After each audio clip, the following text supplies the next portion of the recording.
Bonsoir chers téléspectateurs, bienvenue dans l'émission Tout le sport. Nous sommes ici à Nongo, au centre technique, à la rencontre de l'ex-international guinéen Kemoko Kamara, qui a joué ici à l'AS Calonne, qui est parti en Belgique, comment on appelle ça, en Afrique du Sud, qui a joué en France, qui a tourné sa bosse un peu partout à travers le monde entier. Si je fais bien mes calculs, il a plus de 71 sélections avec le ski. Avec lui, nous allons parler de sa carrière en sélection, mais aussi de ses projets en cours, parce qu'on nous annonce la création d'une académie qui porte son nom, chers téléspectateurs. Bienvenue dans l'émission Tout le sport, invité Kemoko Kamara. Alors, je rappelle aux téléspectateurs que vous avez plus de 71 sélections avec la Guinée. Racontez-nous un peu votre parcours, un peu de mots. Bah, en fait, mon parcours, ça a été, pour moi, au début, ça a été un calvaire. Et, vraiment un calvaire. Déjà, chez mon papa, chez mes parents, il n'y avait aucun footballeur. Personne ne voulait comme footballeur. Et moi, je me suis efforcé de jouer. Sinon, mon papa, il fut le premier commandant de l'Antigua qu'on appelle aujourd'hui CMS. La moitié de ce policier aujourd'hui, ce sont mes amis d'enfance. Ils sont tous des colonels. Moi, j'ai voté pour le football. Et je me suis battu. Et je suis parti de chez moi presque à l'âge de 17 ans. Je suis resté chez mon ami père, son âme Jeannot, qui n'est plus, et puis c'est là que j'ai commencé à côtoyer Salamso, et puis c'est comme ça que c'est parti. C'est parti vite. Vite, ouais. Votre première CAN en 98, oui. C'était au Burkina. Oui. Et Salou Diallo se blesse en deuxième mi-temps, et c'était au pied d'ailleurs, et vous êtes rentré. Et depuis cette date, vous êtes resté le gardien titulaire de cette équipe ici. Ouais, mais... Tu peux me raconter ce jour-là? Ouais, mais écoutez, ça... C'est un truc que je me suis jamais entendu. Je n'ai jamais entendu soi-disant que j'allais jouer une fois en sélection en équipe A déjà à l'époque. Oui. Et il y avait beaucoup de gardiens à l'époque. Et pour aller en sélection en équipe nationale à l'époque, ou pour aller jusqu'à la Coupe d'Afrique comme ça, même moi, je ne croyais pas. Je jouais avec l'AS Calonne, mais je faisais tout. Mais je ne m'attendais pas un jour si j'allais partir en sélection et d'aller jouer en Coupe d'Afrique. À mon âge là, à l'époque. Et je suis parti, je ne m'attendais pas, Salou s'est blessé. Par contre, pour tous ceux qui étaient sur le banc, qui faisaient semblant, ils ne voulaient pas blesser, parce qu'on perdait 2-0 avant la mi-temps. Et puis, pour moi, pour tout le monde. Salou n'est plus revenu en sélection. Si, il est revenu, on est parti à Nairobi ensemble, qu'il n'a pas joué. Certes, c'est là que Youssouf avait joué, je n'ai pas joué, que Youssouf a joué. Et puis, on avait perdu. Et ce jour, je suis rentré contre le Cameroun, on perdait. À l'époque, il y avait Alphonse Chami. Pastik Mbouma, côté Guinée Titi, Oulare, Akabe, Morla et Souma, ils étaient tous là, Fodé Kamara, Karika. Feu Momo Wendel, mon meilleur ami, était avec moi à l'époque. Et ils m'ont dit c'est moi qui dois remplacer Salou et je ne m'attendais pas. Je suis rentré, on perdait 2-0. Et bon, le bon Dieu était avec moi, j'ai fait 2 arrêts. Et puis Oulare a égalisé les 2 buts. Et tout est parti de là. Et après cette CAN, vous êtes retrouvé en 2004. En 2004, oui, j'ai fait la qualif, j'ai fait tout comme titulaire et on est parti. J'ai joué jusqu'en quart de finale, on a perdu. Alors, en quart de finale, on se rappelle de ce match Guinée-Mali. Oui. Vous avez encaissé un but au dernier moment. Est-ce que tu peux nous raconter ces moments? Parce que moi j'ai vu la défense qui recule. Par moment, vous étiez basqué. On vous voit encaisser ce but. Racontez-nous un peu. Qu'est-ce qui se passe? Vous savez, le football, il faut s'attendre. Il faut toujours faire des erreurs qu'on arrive à encaisser. Certes, toute la Guinée dit ouais, c'est moi qui a fait éliminer la Guinée. Ouais, le football c'est comme ça. Hein. Il faut s'attendre. Moi j'assume, tout ce qu'ils disaient sur moi, j'avais assumé et j'ai joué. Et puis je suis resté en sélection. Je n'ai jamais dit non à la sélection. Si c'était ça, j'allais abandonner. Mais je me suis dit non, c'est pas à cause de quelqu'un que je vais arrêter pour ma nation. Écoute, le but, ça a été contré. Moi, j'étais prêt pour ramasser. Ça a été contré et ça a changé de trajectoire. Et j'étais comme ça, je ne pouvait plus revenir. Ouais, j'étais comme ça. Et puis, je ne pouvais plus revenir. Ça a été contré. Il fut un moment où c'était très tendu. On a entendu le public vous insulter au stade. Vous traitez de tous les noms d'oiseaux. Mais Kemo est resté le même Kemo. Mon frère, qui est parfait dans la vie?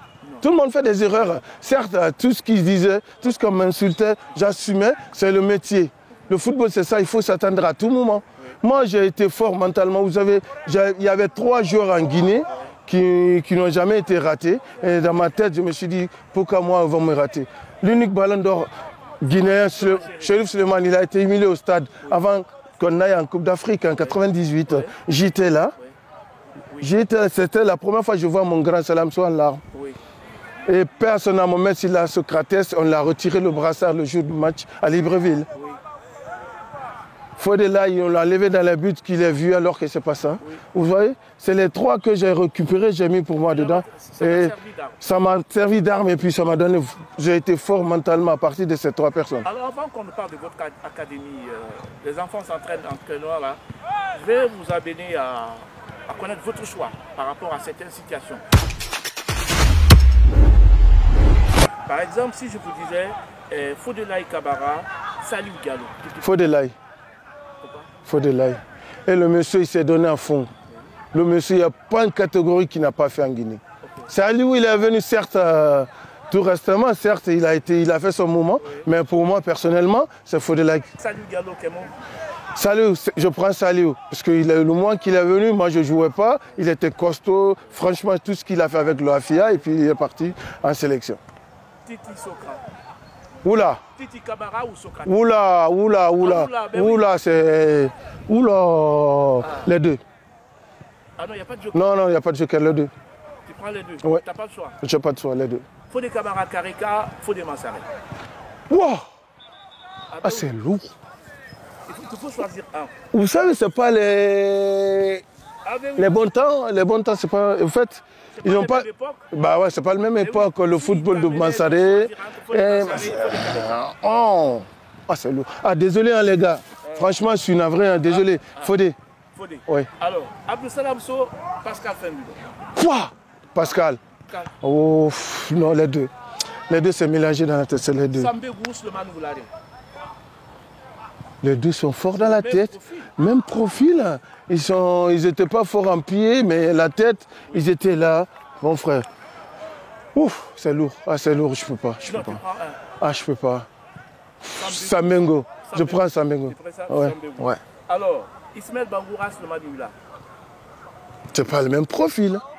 Bah non. Bah c'est pas le même profil. L'autre c'est un avant-centre, l'autre c'est sur les côtés. Hein. C'est pas le même profil. Ouais, ça va être difficile de choisir. Hein. Ah ouais. Si tu avais le choix de prendre voilà. Ismaël c'est mon fils et mon fils porte son nom, mais Yula c'est mon petit frère de quartier, mais c'est lourd, c'est pas le même profil. Hein. Ismaël. Eto'o ou Didier Drogba? Quel mot? Pourquoi tu cherches? Parce que mon frère, c'est des 2 légendes du football africain. Ouais. Et c'est pas facile de choisir. Ouais. Ah, je suis désolé mes frères. Hein. Voilà, je suis désolé. Mes frères camerounais, ivoiriens, je suis désolé. Ouais. Mais je prends Eto'o. Tu prends Eto'o? Ouais. Ofoué, Yansa ou Diambobo? Ofoué. Paix à son âme. Ok. Kolovati ou Mamadi Passarela? Kolovati. Trésor Loa ou Kalisha Boalia? Le Zambien et le Congolais. Tu te rappelles de Loa, je le prendrai à tout moment. À tout moment, le mec. Ah, le mec, c'est un tueur, le monsieur, c'est un tueur. Et je me rappelle en 2004, c'est qu'il nous a fait des calvaires. Hein. Oui. Ah, pour Djambobo, il ne sait même pas il était où. Il était partout. Ah, je prends Loa. Loa, point barre. Kemo, parlez-nous de votre académie, depuis quand vous avez créé et c'est dans quel but? En fait, depuis que je suis rentré, je ne faisais que ça. J'étais à l'ombre. Ouais. J'étais à l'ombre et on n'était pas nombreux. J'étais avec Père son nom Bernard Silla, qui était vraiment mon mentor de football guinéen et qui était vraiment, je peux dire, tout ce que je faisais depuis que je suis rentré en Guinée, je faisais à travers ce monsieur, je faisais tout avec ce monsieur. Je devais faire l'académie avec ce monsieur, ben bon, le bon Dieu n'a pas voulu. Ben, moi je me suis dit de ne pas abandonner et je vais continuer à faire. Et je l'ai gardé, je fais avec. Et surtout moi, l'académie, j'ai donné la priorité d'abord à les études. Les études.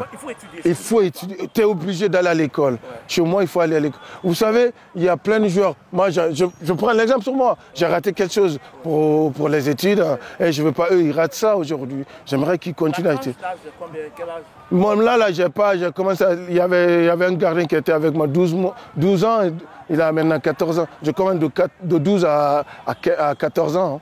Et puis je pars, même à 15 ans maintenant. Alors est-ce que Kemo est accompagné dans ce projet? Parce pour l'instant, avant, on n'avait pas de problème. On pouvait avoir 4-5 gardiens de valeur sensiblement égale. Oui. Et actuellement, ce n'est pas le cas. Est-ce qu'il y a quelqu'un qui vous accompagne? Pour l'instant, pour le moment, je le fais seul. Hein. Je le fais seul. Il y a 2 fois, tout ce que je gagne, je mets pour les gamins. Et puis, à la preuve, maintenant que vous étiez là tout à l'heure, j'ai acheté de l'eau, j'achète des trucs pour les gamins. Les maillots même qui sont là, j'achète des fois, c'est moi qui achète. Il y a des fois, il y a les gens qui mettent de côté, de gauche à droite, qui jamais leur gardien. Je dis, ben, je te dis pas de payer tout ce que je veux, mais c'est juste de payer quelque chose pour qu'ils puissent boire, à manger et à trouver des équipements. En dehors de ça, le reste, c'est moi qui me débrouille. Donc, est-ce qu'il vous arrive des fois que les clubs viennent prêter vos joueurs pour aller jouer dans les catégories? Si, c'est en national. J'avais 3 gardiens qui ont joué déjà en national, à monter. Et puis, j'attends la reprise de 2e division, là, et puis pour voir. Puisqu'on m'appelle de gauche à droite pour mes gardiens. Alors, l'entraînement, ça se fait ici au centre technique de Nongo. C'est tous les jours? On le fait au centre technique de Nongo tous les jours. C'est de lundi au jeudi.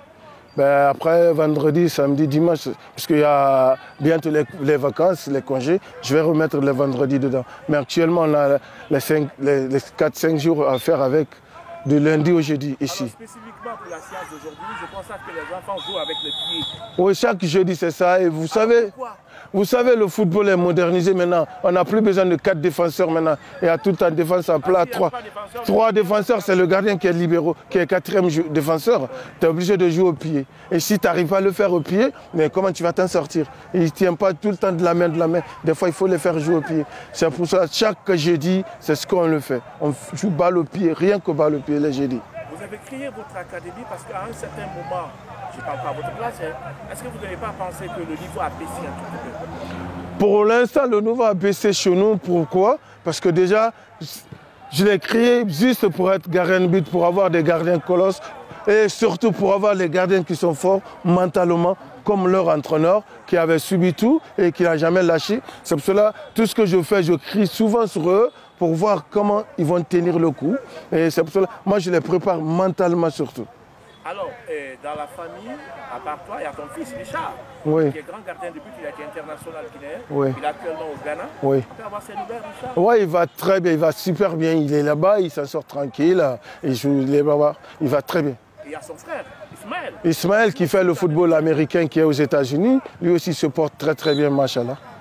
Alors, Kémo, on va bientôt se quitter rapidement. Est-ce que le département, sur le plan institutionnel, est informé de la création de votre académie? Oui, je l'ai déjà fait, ils sont informés déjà. J'attends même mon agrément, j'ai tous mes papiers au ministère de la Jeunesse.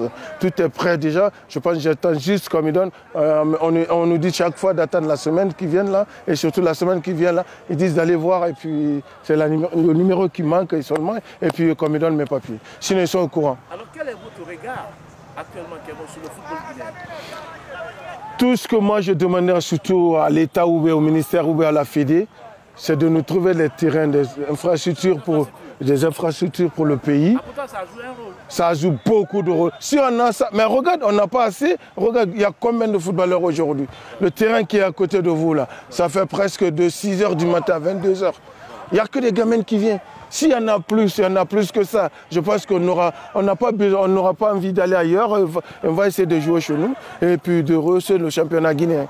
Et surtout de reparer tous nos stades, que la Guinée puisse voir les joueurs qui évoluent en extérieur, qui viennent jouer chez nous. Et surtout de voir tous les matchs de l'équipe nationale chez nous. Ça me fera vraiment plaisir. Ça fait longtemps qu'on n'a pas joué chez nous. Kémo, en 1998, vous étiez à la CAF. Oui. En 2004, vous étiez. En 2008 aussi. La dernière CAN, c'était quand? 98, 2004, 2006, 2008. Quelle a été 4. Quelle a été la meilleure 4. CAN? Vous avez joué 4 CAN. 4. Là où j'ai joué comme titulaire, là où j'ai joué, c'était 2004. 2004 en Tunisie. Et je pense que c'était une très bonne CAN qu'on avait fait. Mais bon, le bon Dieu n'a pas voulu qu'on dépasse cette cape et puis on est resté en quart de finale. Et les 4 que j'ai fait, je suis resté en quart de finale, tous les 4. Ok. Ouais. Je voudrais faire cet entretien jusqu'à la fin, sans vous rappeler le match Guinée-Maroc ici à Conakry. Oui. Assez de tension, Oui. vous avez encaissé un but. Oui. Et je crois que c'est Mansaré qui avait marqué le... C'est Mansaré qui avait égalisé, oui. Racontez-nous, qu'est-ce qui s'était passé au stade du 28 septembre?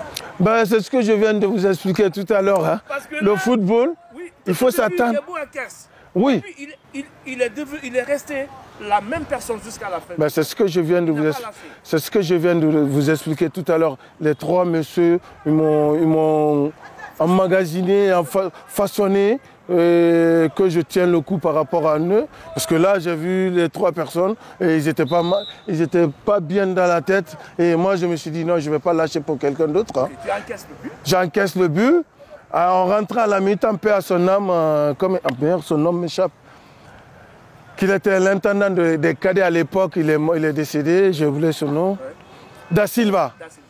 Et on rentrait, il vient me voir et il me dit, Kémo, comment tu vas faire? Je l'ai regardé, j'ai rigolé, il dit, tout le monde t'insulte, toi tu rigoles. Il dit, mais mon frère, le football c'est ça, je ne vais pas me fâcher contre eux. Hein. Ben, ils sont sur leur droit, ils peuvent crier, ils peuvent dire tout ce qu'ils veulent. Et je dis, je rentre en deuxième mi-temps, tu vas voir. Eux, tous ceux qui m'ont insulté, ils vont applaudir pour moi, Kémoko. Bah, c'est ce qu'il a fait. Hein. J'ai fait le match, après le match. Et l'entraîneur marocain, Badou Jaki, et on lui a demandé l'homme du match, il a dit carrément c'est le gardien guinéen. On lui a demandé pourquoi. Et il dit lui que ça allait arriver, il a pris derrière 4. Et le monsieur, il encaisse à la 15e minute et il finit 95 minutes de match, 0 faute. C'est le meilleur. C'est Marwan Chamakoui. Bah ouais. Ça a été un plaisir. Bah, c'est partagé mon frère. C'est un partage, c'est partagé mon frère. Bien de choses aux enfants, j'espère que l'histoire va continuer. Bah, ça sera continué là. Ça va continuer, Inch'Allah. Personnes de bonne volonté pour vous assister parce que ça c'est un projet très ambitieux. Merci. Parce qu'on a vu Kameni aussi au Cameroun qui a fait la même chose. Et il y a Samuel Eto'o même qui a parlé de ça. Ouais. Il est en train de le soutenir à fond. Ouais. Et moi aussi c'est pareil, hein. La porte elle est ouverte. Tout ce qui peut me donner un petit coup de main, et c'est ouvert. Pour moi, on peut venir m'aider. Voilà, chers téléspectateurs, l'essentiel de votre émission, tout le sport, nous sommes ici au centre technique de Nongo avec l'académie de Kémoko Kamara, ex-international guinéen. Il a joué en France, il a joué en Israël, il a joué en Afrique du Sud, en Belgique, un peu partout. Il a raccroché ses crampons, il est avec les tout petits gardiens qui est en train d'encadrer. Caméra, nous avons Traoré et Madi. C'est une émission réalisée par Amadou Baïdo Diallo. Ça a été un réel plaisir pour moi de vous servir. Au rendez-vous la semaine prochaine dans l'émission Tout le sport. Au revoir.